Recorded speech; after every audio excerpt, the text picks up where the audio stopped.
Hello. Today we're going to be making this necklace again, but in a darker way, like kind of making its evil twin. So I had previously made all the pieces for this, but I hung on to them so long that these two on the end got messed up. So we're going to start by remaking those. Let me get out the stencils that I made previously. And on this Arches watercolor paper, which is very thick, high quality paper, we're just going to trace out 4 of each shape. Now these 4 pieces each are going to be for one piece, one shape of the necklace. So it's 4 layers thick. In the end it should feel a little bit like balsa wood because you're kind of putting the tree back together, if you know what I'm saying. Alright, there we go. Now you're gonna cut them out. For this part, I would use scissors. I don't know why I didn't. Excuse me. Bless me.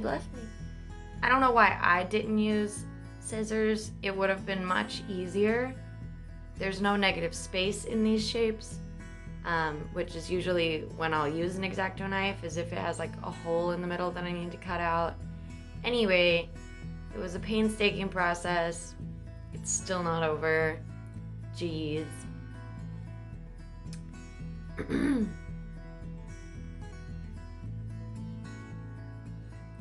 da, da. Oh, right. Here we go. 4 of each shape. Ta-da! Now we're gonna take Elmer's glue all and just put a little between each layer. Just kind of spread a good thin layer of this glue over the whole thing and stack them up. Now I try to visually look for like the biggest one because, you know, they're all the same but they're all a little different, and put that on the bottom and kind of work my way up because you are gonna carve the edge into a little bit of like a bezeled edge. So if you're missing a little on the edge of the top layer, it's not gonna be a problem. Be sure to keep all that glue off your hands. It's very sticky. Here we go. And repeat. Oh, be very mindful not to get, or try not to get glue on the very top layer of paper because you're going to watercolor paint that one. Actually, you could do whatever you wanted. You could acrylic paint it, you could put washi tape on it, but I watercolor them because it's watercolor paper and I can. So then I like to set something nice and flat with something heavy on it while it dries, just to keep it together. Yay! But we're gonna bezel the edge down like that one. So, get out the X-Acto knife. And surprisingly, I did not stab or cut myself the whole time I was doing this. I think it's because I knew that camera was on me and I didn't want to embarrass myself. Now I did do some of it off camera later, and I did stab myself and cut myself, and there was blood, but I didn't catch that on film, so it's okay. Alright, just get the rough shape in there because we are going to take a nail file to it to smooth it over.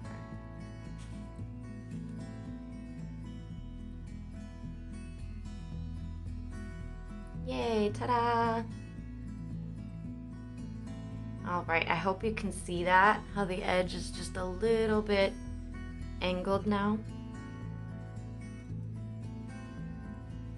I should have cut this part out.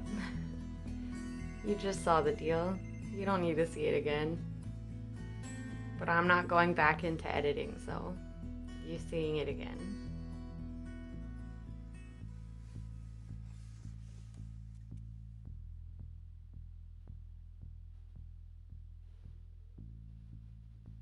It is a little bit fun and satisfying, like to carve this like glued paper. You should try it sometime.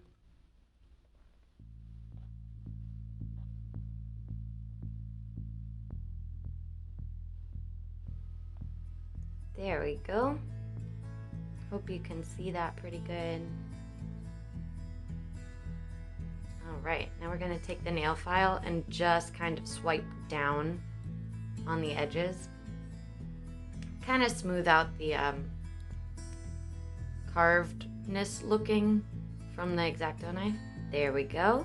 much better. A little more finished looking. I'm gonna repeat that with a blurry camera. Yay! Alright, now we're gonna get out our stencils so we know what to draw on them. And we're just gonna draw the facets of the crystals. I start with outlining it in pencil just so I don't make any mistakes, because it would be a real shame to have to remake the whole piece. There we go. Through TV Magic. There they all are. Yay! Looking crisp. Alright, then you're gonna select your color palette. For this one, I was going for a darker version of this one, but I still wanted it to be colorful. So I went with like dark blues and purples, and then I threw in some of those bright colors like pink and green and yellow. Especially the yellow, I think that helped a lot. And I'm just gonna show you me painting one, I think, and I just kind of went with, you know, I tried to not have, you know, two dark colors butt up against the same line. If I ended on a dark color, I like to start the next section with a light color. That way you can kind of tell where the lines are and where the light would be hitting if it was a crystal.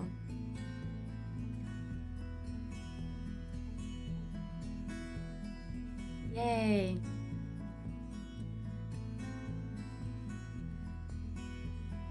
Alright, looking good.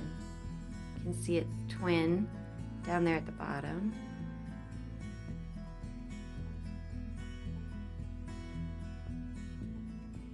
There they are, all painted and ready. Aw, they look good. Then I went outside and I sprayed them with this Krylon sealer. I'm honestly not sure how I feel about that. I didn't want them to be as shiny as the last one, but I also feel like they're not really sealed, so sealant is up to you.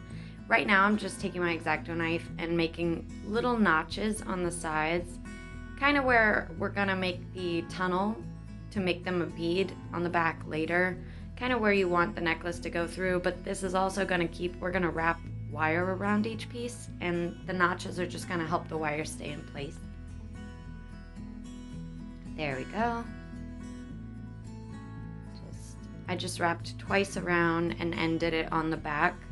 I didn't secure it in any way because we are going to glue onto the back in a minute.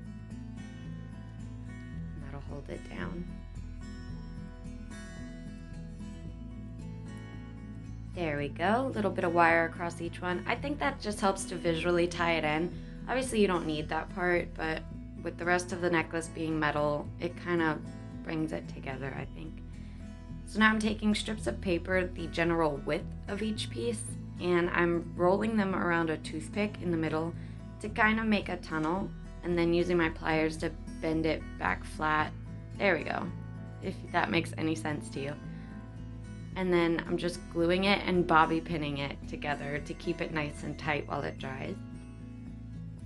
Used all of my bobby pins for that. Alright, and there they are finished. You can kind of see the little tunnels. And now we're going to paint the back just with acrylic paint because I want it nice and solid. So I'm going to paint half of it. That way I'm not getting into where my finger's holding it. I'm just going to keep doing it that way and then go back and paint the other end back and forth for plenty of layers. Like we're going to put, because it's too bright purple right now, so I think I ended up putting like 4 layers of paint on it, and it ended up a nice deep dark purple like that. And then we're gonna take a head pin, which I've cut the head off so I don't know if it's head pin anymore, but any kind of firm wire, and you're gonna put it through the back of the pieces through that tunnel we made and just make a loop at each end.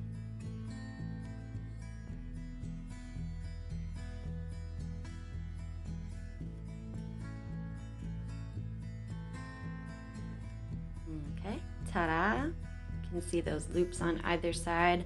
Those are what you're going to use to hook them together. So we're just going to repeat that on all the pieces. There they are, all done.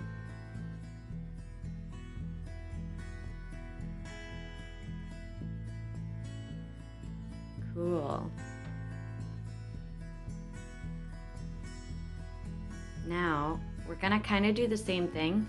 So head pins or firm wire, heads cut off. Oh, that sounded awful.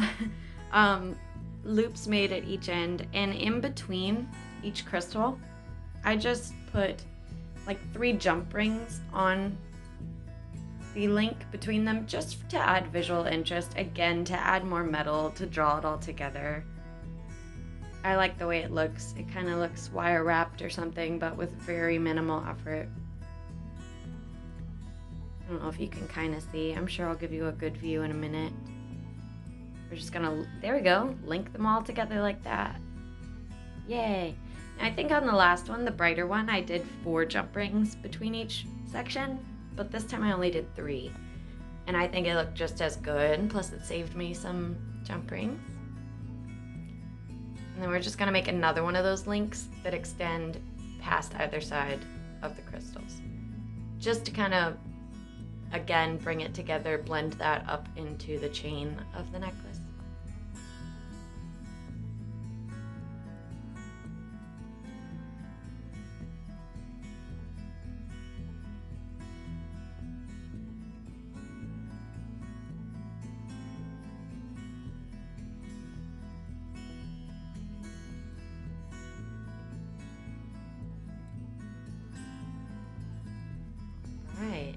Really liking my choice of purple for the back. It was between purple and blue, and I'm glad I went with purple. All right, so we're getting the chain connected. Just gonna cut that to a good length, and then we're gonna put a clasp on it.